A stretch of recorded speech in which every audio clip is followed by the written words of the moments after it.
자, 오늘도 건강한 정보 함께 만나보겠습니다. 네. 정확한 의학 정보와 해답 알려주실 건강 주치의를 이 자리에 모셨습니다. 네, 오늘은 효성병원 산부인과 권명 과장께서 나와 계십니다. 네, 반갑습니다. 네, 안녕하세요. 네. 안녕하세요. 과장님은 그 평소에 진료를 하시면서 환자들 가운데 앞서 저희가 말씀드린 건강 염려증을 가진 환자분들 혹시 많이 만나보셨나요? 이제 아무래도 건강 염려증이라기보다는 환자들이 사실 임신을 해도 뭐 몇 번 하지 않으니까 잘 모르니까 걱정이 되고 그리고 너무 귀한 아기니까 걱정이 돼서 인터넷으로 되게 많이 찾아보고 안 해도 될 걱정을 굉장히 많이 하셔서 오시는 분들이 생각보다 좀 많으세요.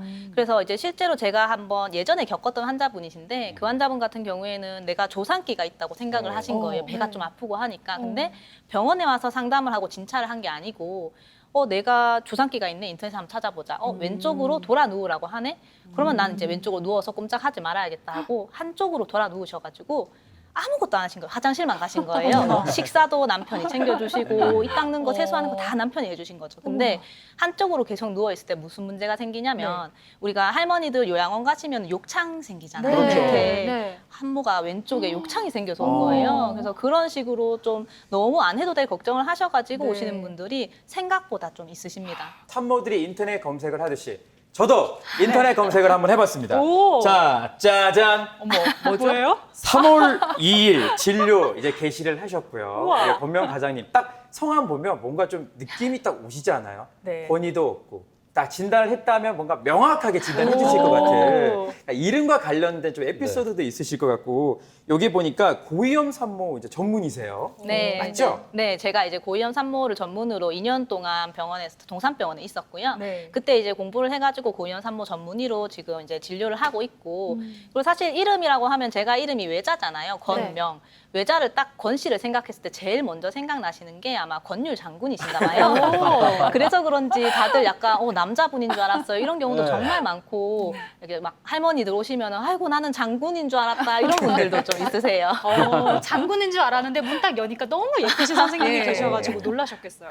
아니 근데 고위험 산모들을 전문적으로 보신다고 하셨으니까 아무래도 주변에 나이가 좀 있으신 여성분들을 보기만 해도 좀 덜컥 걱정부터 그렇죠. 되실 것 같고 또 사실 뭐 나이가 너무 많으면 임신이 위험하다 이런 얘기가 많잖아요. 한 몇 살부터가 고위험 그 범위에 들어가는지가 궁금한데 혹시 저는 해당이 안 될 거라고 믿거든요. 나이가 어떻게 되세요? 저는 갈칠살 죄송합니다. 뭐라요? 농담이고요. 농담입니다. 저는 만으로 20대입니다. 만으로 말고요. 이제 서른이 에이. 됐어요. 그럼 만으로 20대는 아직 괜찮으세요. 저도 괜찮아요. 이제 만으로 34세거든요. 네. 나이는 만으로 35세부터가 저희가 고령 산모라고 보통 이렇게 딱 정의를 내리고 있어요. 그래서 아직은 괜찮으시네요. 다행이네요.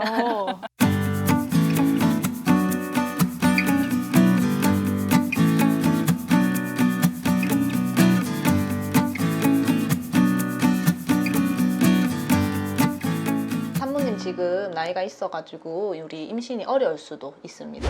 전 세계 227개국에서 출산율 꼴찌의 나라 대한민국. 여성 한 명당 평생 낳을 수 있는 자녀 수가 0.84명이라니. 점점 늦어지는 결혼 정년기, 게다가 점점 줄어드는 출산율 때문에 인구 절벽 현상까지 온 대한민국. 과연 이대로 괜찮을까요? 최근 조사에 따르면 G세대들의 경우 결혼을 해도 반드시 아이를 낳을 필요가 없다는 딩크족이 늘고 있다는데, 하지만 이런 상황에서도 간절히 아이를 바라는 여성도 많습니다. 아이를 갖고 싶어도 가질 수 없고 어렵게 임신을 했는데 위험한 상황이라면 정말 어떡하죠? 나이가 많거나 혹은 임신 중 고혈압이 있거나 각종 다양한 원인과 이유로 임신이 위험한 경우가 많다는데요. 임신을 위험에 빠뜨리는 위험 요인들, 과연 어떻게 해결해야 할까요? 뭐 나이가 많으면 임신하면 위험하다, 뭐 어렵다 했을 때 그 말이 무슨 뜻인지 정확하게 제가 잘 이해를 못 하겠거든요. 고위험 임신이라고 하면 구체적으로 어떤 걸 말씀하시는 거예요? 일단 단어 자체를 정의를 하면 고위험 임신은 임신이나 그리고 어떤 산모의 질환으로 인해 가지고 산모라든지 태아한테 이상을 일으키는 모든 것을 고위험 임신이라고 정의를 하게 되고요. 저희가 흔히 생각할 수 있는 게 고령 임신, 그리고 임신성 당뇨, 임신성 고혈압, 그리고 사실 다태 임신들도 고위험 임신 중에 하나가 될 수 있고요. 그 외에도 전치태반이라든지 아기가 잘 자라지 않는 그런 모든 질환들을 다 포함해가지고 고위험 임신이라고 얘기를 할 수 있어요. 그리고 쉽게 생각했을 때 산모들이 내가 모르고 있었던 뭐 내과적이라든지 외과적 질환이 있을 수 있잖아요. 그런 게 있는 경우에도 고위험 임신으로 가실 수 있습니다. 예, 굉장히 광범위해요. 그래요? 예. 네. 저도 사실 지금 가임 여성의 분류에 속하고 뭐 제 친구들도 그렇고 사실 가까운 여기 방송국 안만 봐도 고위험 여성들이 상당히 많거든요. 근데 사실 뭐 요즘 뭐 평균 수명도 늘어나고 또 나이가 들어도 건강한 분들이 워낙 많아서 그 제가 아는 분 같은 경우는 47에 또 아이를 오. 낳으신 분도 계시거든요. 오. 그러니까 뭐 고령 임신이 근데 고위험 임신의 좀 대표적인 경우인지 이게 궁금하더라고요. 그렇죠. 이제 고령 임신은 사실 대표적인 고위험 임신이라고 얘기를 할 수 있는데요. 그 이유가 뭐냐면 35세를 저희가 아까 기준으로 한다고 네. 말씀을 드렸잖아요. 35세를 기준으로 해가지고 그때부터 어떤 만성 질환이 늘어날 수도 있고요. 그리고 임신성 당뇨나 임신성 고혈압이 생기는 빈도 자체가 굉장히 높아지게 돼요. 그리고 이제 우리가 조금 이거는 생각을 해봐야 되는 문제기는 한데 보조생식술이라고 하죠. 난임센터라든지 이런 데서 우리가 인공수정, 시험관하기 같은 걸 요즘은 좀 많이 하게 돼요. 특히나 고령이기 때문에 임신이 잘 되지 않아서 아니면은 내가 고령이니까 빨리 임신을 하기 위해서 그런 시술을 많이 하게 되는데 그런 시술을 했을 때는 다태 임신이 늘어나기 때문에 그것 때문에도 고위험 임신이 늘 수 있겠죠. 그래서 모든 걸 포함해서 고령 임신이 대표적인 고위험 임신이라고 생각해 볼 수 있습니다. 그렇군요. 방송을 보고 있을 우리 건강 365 작가님, 네, 빨리 결혼하셔가지고 저희가 좀 사회를 좀 봐드리고 싶다는 생각이 드네요. 네, 고위험, 괜찮습니다. 예, 고위험 산모지만 그래도 아직은 괜찮죠? 그렇죠. 괜찮고 우리 과장님도 계시니까요. 네. 근데 과장님, 뭐 앞에서도 고위험 우리 임신에 대해서 또 알아보고 있잖아요. 점점 증가하는 이유가 뭐 말씀하신 대로 뭐 결혼 연령이 늦어지기 때문에 그런 경우도 있지만 이 외에도 또 다양한 원인들이 있을 것 같아요. 그렇죠. 이제 아까 말씀을 처음에 시작하실 때 말씀을 하시긴 했는데 우리가 이제 예전에는 발견하지 못했던 어떤 질환들이 많이 발견되기 때문에 그걸로 고위험 임신이 늘어나는 것도 있기는 하고요. 고위험 임신이라는 것 자체가 원인이 굉장히 다양하거든요. 네. 예를 들어서 뭐 임신성 고혈압의 경우에는 원인이 우리가 태반이 착상을 하면서 잘못 착상을 해서 생긴다 이렇게 말을 하는 경우도 있고 그리고 뭐 임신성 당뇨 같은 경우에는 우리가 이제 인슐린 저항성이 바뀌어가지고 그것 때문에 이제 생긴다라고 하고요. 사실 생각했을 때 지금 가장 많은 원인은 고령 임신이라고 일단 생각이 돼요. 그리고 이제 요즘엔 조금 비만이라든지 이런 분들도 많기 때문에 그것도 하나의 원인이 될 수 있습니다. 다태 임신이라고 여러 번 말씀을 해주셨어요. 구체적으로 이게 뭘 뜻하는 건지 설명 좀 부탁드릴게요. 이제 다태 임신이라고 하면 단태와 다태의 차이거든요. 아기가 한 명이 있느냐, 그리고 아기가 여러 명이 있느냐의 차이고요. 쌍둥이냐, 그렇죠. 뭐 쌍둥이냐, 이런 새쌍둥이냐 거요? 이런 게 예. 이제 다태 임신이 되는 건데 네. 다태 임신의 원인은 사실은 뭐 정확하게 밝혀져 있지는 않아요. 그냥 우연히 쌍둥이가 자연 임신이 되는 경우도 있고요. 아까 앞에서 얘기했듯이 보조생식술이 발달을 하면서 요즘엔 다태 임신이 되게 늘어나는 추세예요. 그래서 쌍둥이는 특히나 요즘 정말 많고요.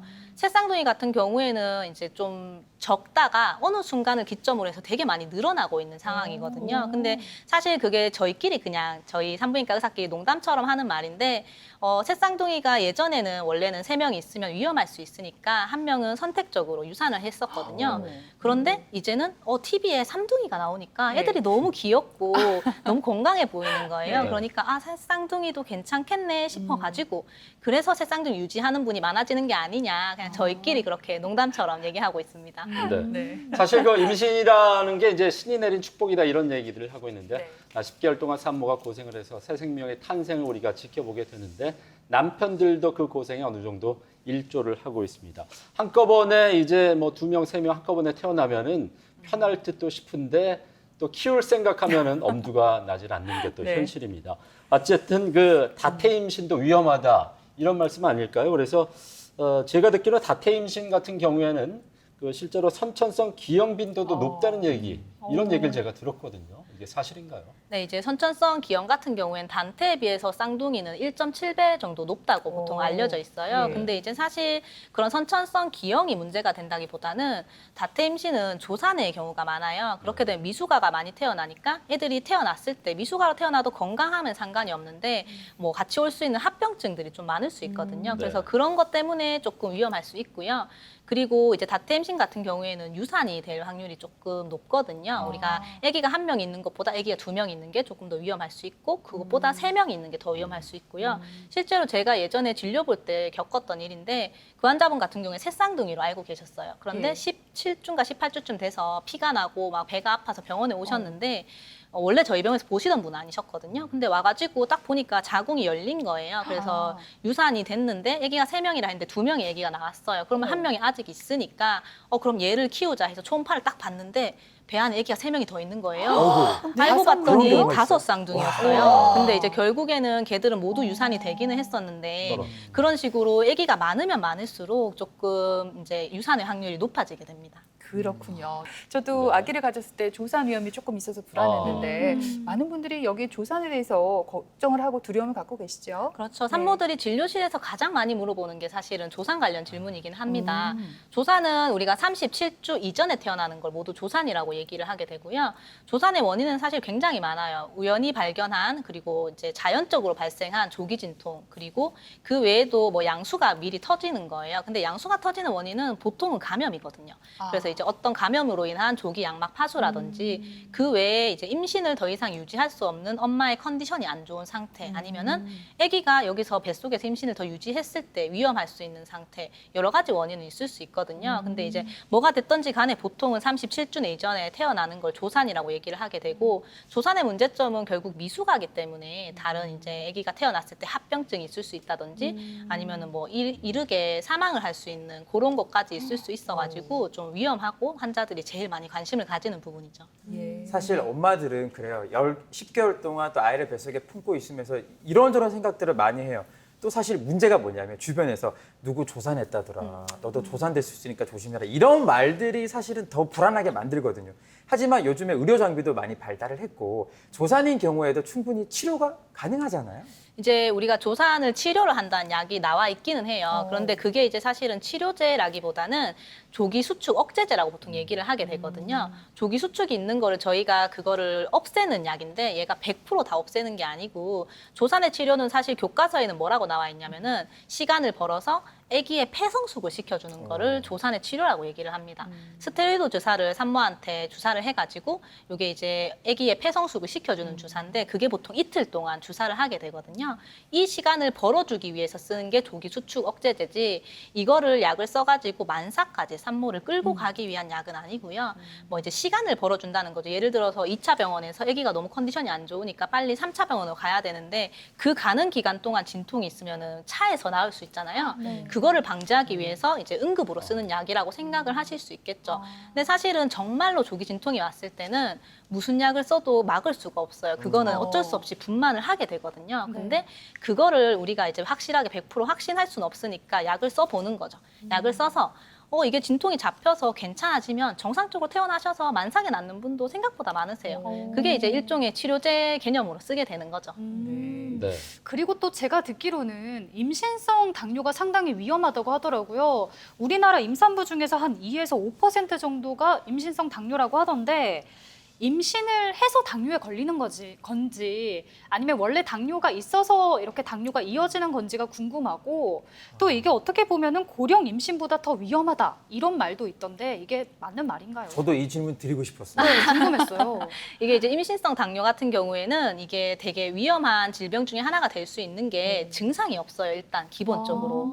증상이 없고 환자가 모르는 상황이 되게 많거든요. 그래서 저희가 이제 만약에 환자가 임신성 당뇨다라고 하면은 입원을 해가지고 혈당을 조절한다든지 아니면 입원할 상황이 아니라면은 산모한테 집에서 혈당을 다 잘 체크를 해서 와라 해서 보고 만약에 그냥 뭐 시기로 조절될 것 같다면 그냥 조절을 하는데 이게 조절이 잘 안 되면은 인슐린 같은 거 약을 써서 조절을 해야 되고요. 임신성 당뇨 같은 경우에는 이제 문제가 되는 게 아기한테 일단 기본적으로 영향을 좀 미치게 돼요. 아기가 거대화가 된다든지 아니면 태어났을 때 숨을 잘 못 쉰다든지 여러 가지 이제 문제가 있을 수 있고 그 외에도 산모 같은 경우에 임신성 당뇨가 걸렸던 산모들은 우리가 이제 임신이 끝나면 거의 대부분은 다시 돌아오거든요. 정상으로. 그런데 현성 당뇨, 실제 당뇨로 가는 확률이 50% 정도 있다고 보시면 돼요. 그래서 내가 만약에 임신성 당뇨에 걸렸으면은 네. 추후에 건강 관리를 좀 하고 그리고 미리미리 이제 당뇨 검사 같은 걸 조금 해보시는 게 좋으세요. 저도 임신성 당뇨 검사 했었거든요. 다행히 통과가 잘 됐습니다. 그런데 이 임신성 당뇨에 산모가 걸리면 태아에게 미치는 영향이 아주 크겠죠. 아까도 조금 말씀해 주셨지만 그렇죠. 어떤 이제 영향이 있죠? 예. 임신성 당뇨에 걸리게 되면은 일단 기본적 제일 먼저 생각해야 되는 거는 아기가 너무 클 수 있어요. 뱃속에서 거대하라고 얘기를 하거든요. 말만 들어도 너무 크잖아요. 네. 네. 일단 거대하게 아기가 몸이 이제 커지는 게 영향을 미칠 수 있고 그런 경우에는 아기가 이제 재앙절개를 해야 돼요. 왜냐하면 너무 크니까 자연 분만이 안 되는 거예요. 그래서 재앙절개 확률 자체도 높아지게 되고요. 그 외에도 이제 너무 고혈당에 계속 노출이 되고 있었는데 딱 태어나면 탯줄을 끊잖아요. 네. 그러면 이 고혈당이 갑자기 탁 끊기는 거예요. 아기가 갑자기 저혈당에 빠질 수 있겠죠. 사실은 고혈당보다 저혈당이 더 위험할 수 위험하죠. 있어가지고 그런 거도 위험에 노출될 수 있고요.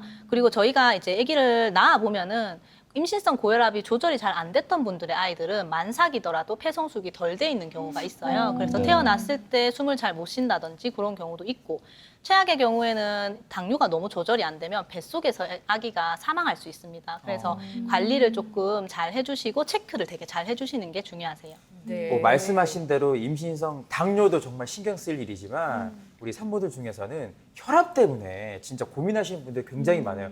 괜찮았는데 임신 후에 이제 혈압이 높아지면서 위험해지는 경우들도 꽤 있다고 하더라고요. 그렇죠. 우리가 이제 임신성 고혈압이라고 얘기를 하죠. 그거는 보통 임신 20주 이후에 갑자기 혈압이 높아지는 걸 얘기를 하게 되는데요. 원인은 사실 태반에 착상이 이상이 있어가지고 생긴다라고 보통 이제 생각을 하고 있는데 이거는 사실 예방을 할 수 있는 거는 아니에요. 그래서 좀 잘 체크를 하셔야 되고 우리가 병원 갈 때마다 가보셨으니까 아시겠지만 갈 때마다 꼭 혈압을 재거든요. 그렇죠. 이게 혹시나 혈압이 현재 높아지고 있는 건 아닌지 확인하기 위해서 매번 혈압을 재는 거고요.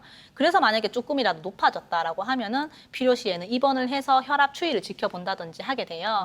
그래서 제가 이제 예전에 겪었던 산모 중에 한 명은 31주였는데 그 산모가 이제 혈압이 조금 높았어요. 진료를 왔는데. 그래서 입원해서 며칠 지켜봅시다 해서 입원을 시켰어요. 네. 그 사람 같은 경우에는 혈압만 높았던 것도 아니고 단백뇨도 빠지고 해서 우리가 왜 일반적으로 임신 중독이라고 얘기하는 네. 그런 질환이었어요. 그래서 그 환자를 입원시켜놓고 일주일이 안 지났었어요. 근데 새벽에 갑자기 산모가 이렇게 콜벨을 누른 거예요. 그래서 간호사가 갔죠. 산모님 혹시 무슨 일이세요? 물었는데 산모가 저 한쪽 팔다리가 안 움직여요. 이렇게 된 거예요.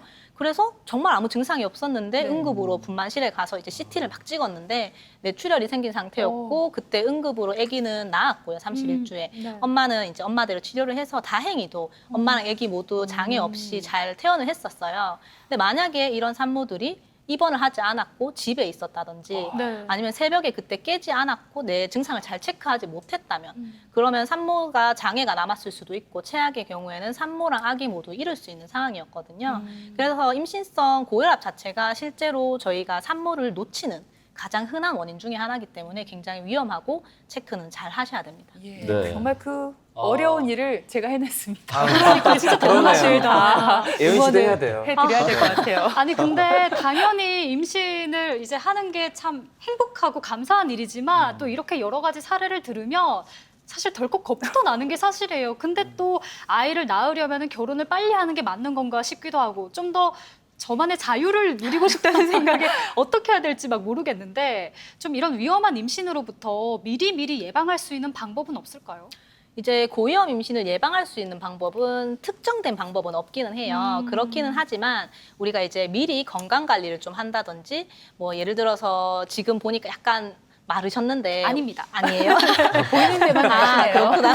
운동을 좀 하셔가지고 네. 체력을 미리 키워놓는다든지 아니면은 이제 다이어트까지는 아니더라도 어느 정도의 정상 체중을 유지해 주는 거 그리고 미리 이제 확인을 해가지고 병원을 다녀서 미리 네. 검사를 해보는 거 이런 것도 중요하고요. 우리 고위험 임신의 원인 중에 예방할 수 있는 애들은 사실은 이제 원래 내가 가지고 있는 만성 질환 내가 만약에 만성질환이 있는 걸 모르고 있다가 임신해서 덜컥 알게 되면은 그거는 사실 너무 고위험으로 가버리는 거잖아요. 예방할 수 있는 거는 치료를 하시는 게 맞고요. 그런 방법 외에는 임신성 당뇨를 예방하는 방법, 임신성 고혈압을 예방하는 방법 그런 건 사실은 없기는 하세요. 네, 그렇군요. 어쨌든 그 평소에 체력 관리, 건강 관리가 무엇보다 중요하다는 걸 또 새삼 깨닫게 되는 것 네. 같습니다. 또 제가 알기로는 임신부 8명 가운데 1명꼴로 이 자연유산을 겪는다고 하는데 글쎄요, 그 과장님 자연유산을 했을 경우에 다음 임신도 좀 위험해지나요? 어떻습니까? 이제 제가 산모들한테 항상 자연유산을 하신 분한테 말씀을 드리는 게 이번 임신이 이렇다고 해서 다음번에 꼭 그런 건 아닙니다라고 항상 말씀을 드려요. 자연유산 같은 경우에는 어쩌면은 우연히 찾아온 교통사고 같은 거거든요. 그렇기는 하지만 만약에 2번, 3번 이상으로 자연유산이 반복이 된다. 그러면은 산모가 모르고 있었던 자가 면역 질환이 있을 수도 있기 때문에 병원에서 검사를 해보시는 게 좋으시고요. 그게 아니면은 산모랑 남편의 유전자 검사가 필요하실 수도 있어요. 나는 멀쩡하게 살고 있지만 임신을 했을 때 유전자들이 만났을 때 문제를 일으키는 미세한 결실 같은 게 있을 수 있거든요. 그래서 그런 거를 확인을 한번 해보시는 거는 도움이 되실 거예요. 네. 그렇군요. 그래서 또 많은 어. 여성들에게 필요한 게 이 산전 검사가 아닐까 싶은데 네. 이 산전 검사를 하는 것도 위험한 임신에 대한 어떤 일종의 대비가 되지 않을까요? 그렇죠. 산전 검사는 정말 중요하고요. 저희 병원 같은 경우에 아예 산전 검사가 따로 이제 딱 키트로 만들어져 있어요. 무슨 프로그램 같은 게 네, 있어요? 프로그램이 있어가지고 오. 와서 바로 다 하실 수 있는데 이게 산전 검사가 굉장히 중요한 거는 특히 20대 산부인과 솔직히 잘 안 가시게 되죠. 예은 씨, 한 솔직히. 번도 안 가봤어요. 그러니까. 아직까지요? 이런 분들이 많아요. 꺼려져서 어머나. 왠지. 왜냐면은 안 됩니다. 아직도 이제 20대 분들, 30대 분들은 내가 결혼을 하지 않았기 때문에 산부인과를 가지 않는 게 맞다라고 보통 생각하시는 분들이 많아요. 네. 그런데 이게 되게 중요한 게 산부인과에 오셔서 자궁에 혹시 혹이 있진 않은지, 난소에 혹이 있지 않은지 이런 걸 미리 확인하시는 게 되게 중요하거든요. 예전에 이거는 조금 안 좋은 결과를 나타낸 일이긴 한데 환자분이 이제 임신이 처음 되신 거예요. 그 전에 한 번도 산부인과를 가시지 않았고 네. 그런 분이 이제 초음파를 보고 아 임신이시네요 하고 난소를 딱 봤는데 난소에 혹이 있었던 거예요. 그래서 이 혹이 뭐지 하고 너무 커서 네. 그거를 검사를 했는데 알고 봤더니 난소암이어가지고 임신을 했는 상태에서 항암 치료를 하시고 아기를 낳고 이렇게 하시는 경우도 있었거든요. 네. 그렇기 때문에 이제 우리는 미리 검사를 해가지고 혹시나 자궁에 혹이 있거나 난소에 혹이 있으면 제거를 미리 해버리면 되는 건데 네. 그거를 모르고 있다가 임신이 되고 나서 혹이 이만한 게 있어. 지금 수술할 수는 없잖아요. 그러면 위험을 가지고 가는 거거든요. 그래서 산전 검사를 반드시 해주시는 게 중요하고 다음번에 한번 오세요. 저 기억해 주세요. 기억하고 예, 있을게요. 알겠습니다. 미리 예약하시고요. 네.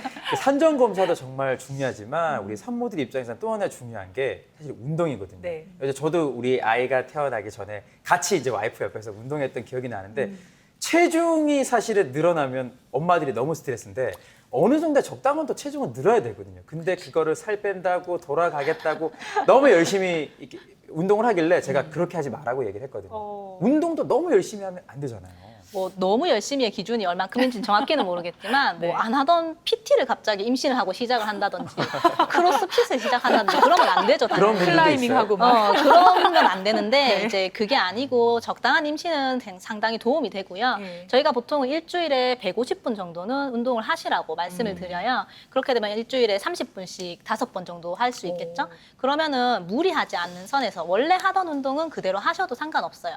내가 뭐 평소에 되게 운동을 열심히 했던 사람이면은 뭐 어느 정도 운동은 하셔도 괜찮아요. 스쿼트 이런 거 다 하셔도 되고 해도 되는데 안 하던 운동을 새롭게 시작하시면은 그거는 몸에 무리가 올 수 있으세요.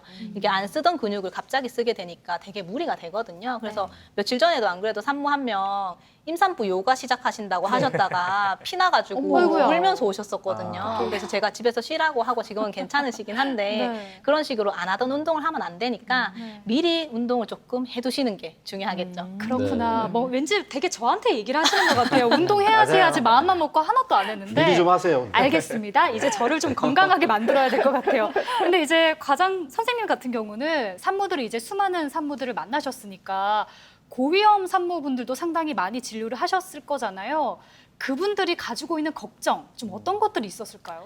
제일 자주 물어보시는 건 언제 병원에 와야 해요. 그게 제일 궁금하다. 궁금하세요. 네. 그래서 이제 보통은 배 아픈 거 관련해서 그걸 되게 많이 물어보시거든요. 그럼 제가 항상 말씀을 드리는 게 내가 배가 아픈데 누워서 쉬었는데 괜찮아지면 그거는 괜찮은 진통의 가능성이 높아요. 그런데 누워서 쉬었는데도 계속해서 배가 아프다든지 아니면은 있어 보니까 한 1시간에 4번, 5번 이상으로 주기적으로 계속 배가 아프면 그거는 조기 진통일 수 있으니까 오셔라라고 항상 말씀을 드리고요. 그리고 임신성 고혈압 아까 앞에서 얘기했었는데 임신성 고혈압은 사실 혈압 자체가 증상은 별로 없어요. 그런데 정말 혈압이 높아졌을 때 생길 수 있는 증상이 머리가 아프다든지 눈앞이 흐리게 보이다든지 아니면은 요 위에 횡격막 쪽 예. 여기가 갑자기 되게 많이 아파요. 그래서 그런 증상이 있으면 반드시 내원하세요라고 말씀을 드리거든요. 그런 식으로 제가 항상 말씀을 드리는 거는 이상하다. 나 잘 모르겠는데 아프다. 그러면은 병원에 오시라고 저는 말씀을 드려요. 왜냐면 아까 제일 처음에 얘기했지만 안 해도 될 걱정을 인터넷을 찾아보고 걱정을 한다든지 해야 될 걱정을 인터넷을 찾아보고 안 하실 수 있거든요. 궁금하면 오셔서 전문가 상의를 하셔야 되고요. 산부인과는 원격 진료가 사실은 불가능해요. 초음파를 봐야 되고 아기를 봐야 되고 엄마를 진찰을 해봐야 되거든요. 그렇기 때문에 언제든지 불편하면 오세요라고 저는 말버릇처럼 항상 얘기를 하거든요. 네. 그래서 제일 궁금해한 건 언제 병원에 와야 되나요? 제가 항상 대답하는 건 아프면 언제든지 오세요입니다.